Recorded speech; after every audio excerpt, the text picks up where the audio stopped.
அவர்களது நல்லடக்கமானது நாளை நடைபெறும் என்று அறிவிக்கப்பட்டிருக்கிறது.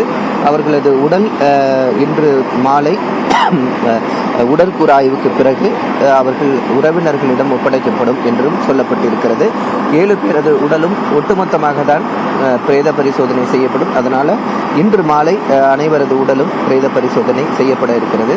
நேற்று ஒரு 5 பேரினுடைய சடலங்கள் கிடைத்த நிலையில் தற்போதுதான் 2 பேரது சடலம், காலையில் ஒருவரது சடலம் மீட்கப்பட்டது. தற்போது அந்த ரம்யா என்ற சிறுமியின் சடலம் மீட்கப்பட்டது.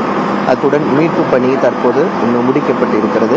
7 பேர் காணாமல் போனதாக முதலில் சொல்லப்பட்ட நிலையில் அதை மையமாக வைத்து இந்த தேடுதல் பணியானது நடைபெற்றது. 3 நாட்களாக, சரியாக 3 நாட்கள். இந்த சம்பவம் நடந்த நேரமும் பார்த்தீங்கன்னா கிட்டத்தட்ட ஒரு 5:30 மணிக்கு தான் அந்த சம்பவம் அரங்கேறியது மாலை. அதே நேரத்தில் அந்த மீட்பு பணிகளும் தற்போது முடிவடைந்து இந்த பணிகள் தற்போது நிறைவு செய்யப்பட்டிருக்கிறது. பிறகாக இந்த பாறை மேலே நீங்கள் ஒரு பாறை பார்க்கலாம், பெரிய பாறை. அது ஒரு கிட்டத்தட்ட ஒரு 20 டன் மேலே உள்ள ஒரு பாறை. அந்த பாறைக்கு கீழே நிறைய வீடுகள் இருக்கு. அதனால அந்த பாறை மிகவும் ஆபத்தான பாறை.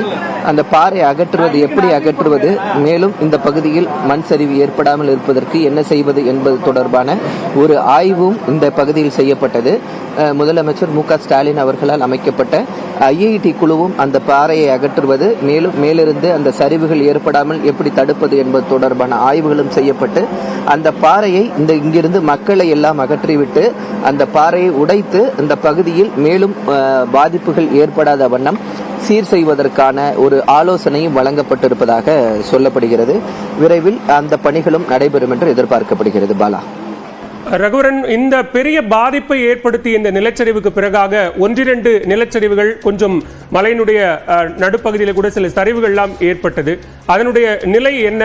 அங்கு இருக்கக்கூடிய மக்களுக்கான முன்னெச்சரிக்கை அறிவிப்புகள் ஏதேனும் விடப்பட்டிருக்கா?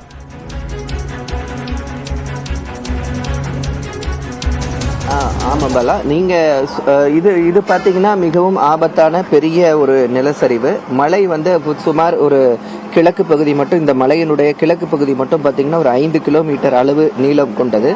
அந்த பகுதியில் இருக்க மக்கள் அனைவருக்குமே இந்த எச்சரிக்கையானது விடப்பட்டு இருக்கிறது. அது மட்டும் இல்லாமல் இந்த மலைப்பகுதியில் அந்த நிலச்சரிவு ஏற்பட்டது 3 இடத்தில். ஒரு இடம், இந்த முதலில் ஏற்பட்ட இடம் பெரிய பாதிப்பை ஏற்படுத்திய இந்த இடம். மற்றொரு இடம் பார்த்தீங்கன்னா மலையின் நடுப்பகுதியில் உள்ள இடம். அதனால் குடியிருப்பு பகுதிகளுக்கு எந்த பாதிப்பும் ஏற்படவில்லை. ஆனால் அதற்கு கீழேயும் குடியிருப்புகள் இருக்கிறது. அதற்காக பொதுமக்களுக்கு, அங்கு இருக்கக்கூடிய பகுதிவாசிகளுக்கு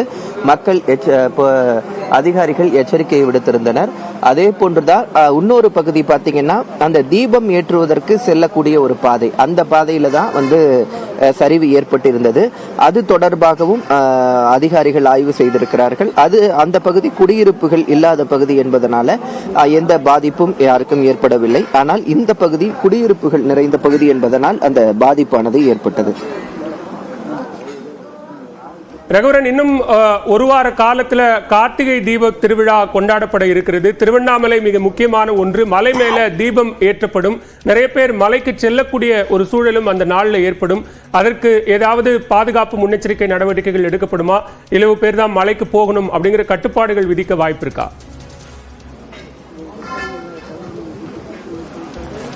ஏற்கனவே ஒவ்வொரு ஆண்டும் இத்தனை பேர் தான் மலைக்கு ஏறணும் என்று ஒரு விதிமுறைகள் எல்லாம் இருக்கிறது. ஆனால் இந்த முறை யாருக்கும் அந்த அனுமதி இருக்காது என்றுதான் மாவட்ட நிர்வாகத்தின் தரப்பில் அதிகாரிகளிடம் நாம் பேசும்போது நமக்கு தகவல் கிடைத்திருக்கிறது. ஏனென்றால் மலையின் பார்த்தீங்கன்னா மண்ணினுடைய ஸ்டெபிலிட்டி ரொம்ப குறைவா இருக்கு. இந்த நேரத்தில் கூட்டம் நிறைய ஏறணும்னா ஒரு ஆபத்தை ஏற்படுத்துவதற்கான வாய்ப்புகள் அதிகமாக இருக்கிறது. அதனால அந்த மேல் பகுதியில் வேற யாரையும் அனுப்புவதற்கான வாய்ப்புகள் மிகவும் குறைவாக இருப்பதாக பார்க்கப்படுகிறது. குறிப்பாக இந்த பகுதியில் பார்த்தீங்கன்னா ஸ்டெபிலிட்டி குறைவாக இருக்கிறது. அதனால பார்த்து கீழே விழுந்துட போற.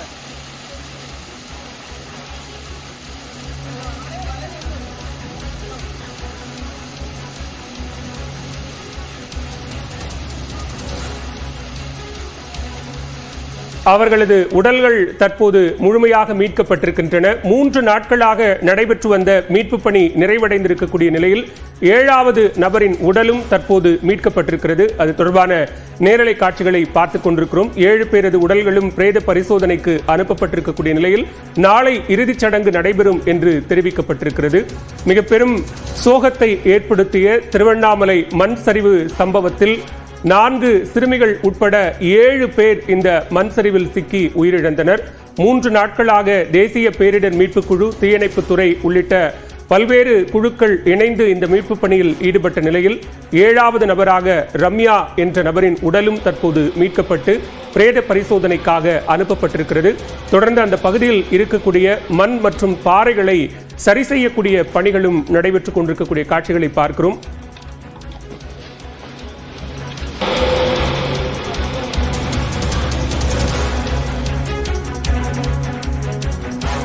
கனமழை மற்றும் வெள்ளத்தால் புதுச்சேரி நோனாங்குப்பம் அரசு படகு குழாமில் 1 கோடி ரூபாய் அளவுக்கு சேதம் ஏற்பட்டுள்ளதாக தெரிவிக்கப்பட்டுள்ளது.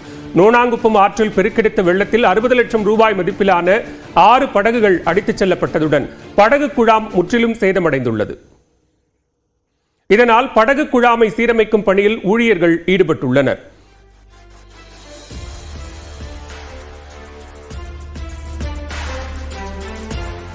செங்கல்பட்டு மாவட்டம் திருக்கழுக்குன்றம் அருகே பாலாற்றின் குறுக்கே அமைக்கப்பட்ட தற்காலிக தரைப்பாலம் சேதமடைந்ததால் கிராம மக்கள் அவதியடைந்தனர். நெரும்பூரில் இருந்து இரும்புலிச்சேரி செல்லும் பாதையில் அமைக்கப்பட்டிருந்த பாலம் 2015ஆம் ஆண்டு சேதமடைந்ததால் தற்காலிக பாலம் அமைக்கப்பட்டது. இந்நிலையில் கனமழையால் பாலாற்றில் ஏற்பட்ட வெள்ளத்தில் தற்காலிக பாலம் நீரில் மூழ்கி சேதமடைந்துள்ளது. இரும்புலிச்சேரி, சின்ன எடையாத்தூர், அட்டவட்டம், சாமியார்மடம், சேவூர் ஆகிய 5 கிராம மக்களுக்கு போக்குவரத்து முற்றிலும் துண்டிக்கப்பட்டது. திருப்பத்தூர் மாவட்டத்தில் புதூர்நாடு மலைக்கு செல்லக்கூடிய சாலையில் ஏற்பட்ட மண் சரிவு சீர் செய்யப்பட்டு போக்குவரத்து மீண்டும் தொடங்கியது. பெஞ்சல் புயல் காரணமாக பெய்த மழையால் புதூர்நாடு மலைக்கு செல்லக்கூடிய 5க்கும் மேற்பட்ட இடங்களில் மண் சரிவு ஏற்பட்டது.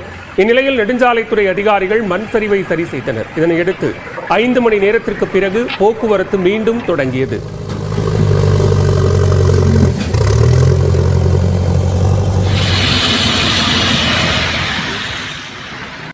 கரூர் மாவட்டம் குளித்தலை அருகே காட்டாற்று வெள்ளத்தில் தரைப்பாலம் மூழ்கியதால் போக்குவரத்து துண்டிக்கப்பட்டது.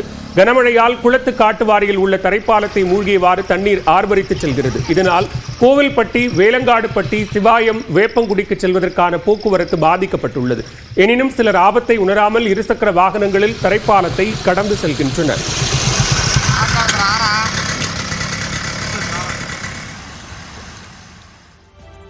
சேலம் மாவட்டம் ஏற்காடு மலைப்பகுதியில் சரபங்கா நதியின் மறுகரையில் சிக்கியவர்களை கிரேன் மூலம் காவல்துறையினர் மீட்டனர்.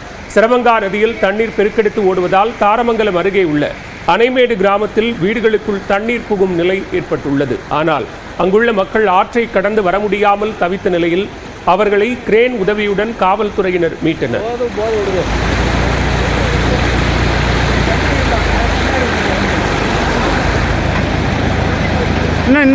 சைடு வர சொல்லு.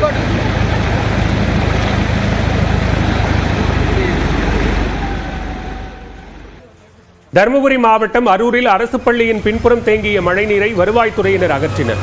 வரலாறு காணாத அளவிற்கு பெய்த மழையால் வாணி ஆற்றில் வெள்ளப்பெருக்கு ஏற்பட்டது. இதனால் கரைபுரண்டோடிய வெள்ளம் அரூர் குடியிருப்புகளுக்குள் நுழைந்தது. இந்நிலையில் அரூரில் அரசு மகளிர் மேல்நிலைப் பள்ளியில் தேங்கியிருந்த தண்ணீர் வெளியேற்றப்பட்டது.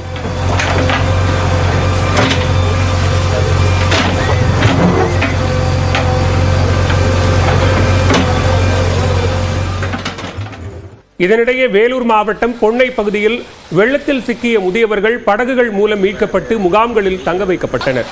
கனமழையால் பெரிய ஏரி நிரம்பி குடியிருப்புகளை தண்ணீர் சூழ்ந்ததால் மக்கள் தவித்த நிலையில் படகு மூலம் முதியோர்கள் மீட்கப்பட்டனர்.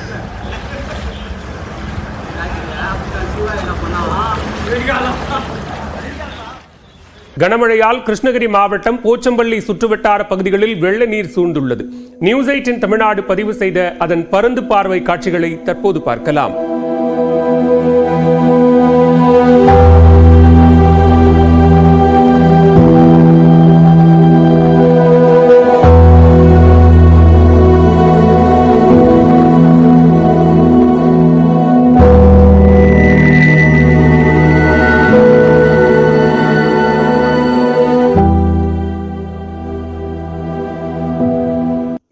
ராமேஸ்வரம் பம்பை ஆற்றில் வெள்ளம் கரைபுரண்டு ஓடும் நிலையில் அது தொடர்பான கூடுதல் விவரங்களோடு இணைகிறார் செய்தியாளர் குணாநிதி.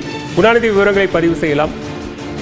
வணக்கம் பாலா. அதாவது தென்பெண்ணை ஆற்றில் ஏற்பட்டிருக்கக்கூடிய பெரும் வெள்ளப்பெருக்கானது அதனுடைய கிளை நதிகளிலும் அதனுடைய தாக்கம் என்பது ஏற்பட்டு அங்கும் பாத்தீங்கன்னா ஒரு பெரும் ஒரு வெள்ளப்பெருக்கு ஏற்பட்டிருக்கிறது. குறிப்பாக தென்பெண்ணை ஆற்றினுடைய மிக முக்கிய கிளை நதிகளாக இருக்கக்கூடிய மலட்டாறு, பம்பையாறு என இரு ஆறுகள் முக்கியமாக உள்ளது. தற்போது நாம் பார்த்து கொண்டிருக்கக்கூடிய இந்த காட்சிகள் என்பது பம்பையாறு.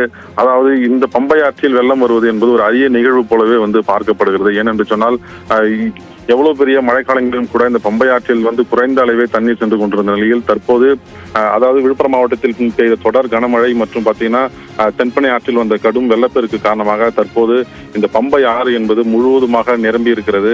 இதன் காரணமாக பாத்தீங்கன்னாக்கா அதனுடைய கரையோர கிராமங்களாக இருக்கக்கூடிய அகரம், ஐனம்பாளையம், ஐயங்கோயில்பட்டு உள்ளிட்ட பல கிராமங்கள் தண்ணீரில் மூழ்கி பெரும் சேதத்தை சந்தித்திருக்கிறது. அதாவது தற்போது இந்த பம்பை ஆற்றினுடைய வெள்ளம் என்பது அப்பகுதி மக்களிடையே ஒரு அச்சத்தை ஏற்படுத்தி இருக்கிறது. அதாவது தற்போது நாம் பார்க்கக்கூடிய அந்த காட்சிகள் என்பது கழுகு பார்வை காட்சிகள் தான் தற்போது நம்ம பார்த்துக்கிட்டு இருக்கிறோம். தென்பெண்ணை ஆற்றினுடைய அந்த வெள்ளம் என்பது கரைபுரண்டு அதனுடைய கிளை நதியிலும் பாய்வது என்பதுதான் தற்போது இங்க இருக்கக்கூடிய நம்ம பார்க்கக்கூடிய அந்த காட்சி என்பது நமக்கு உணர்த்துகிறது. பல விவரங்களுக்கு நன்றி குணாநிதி.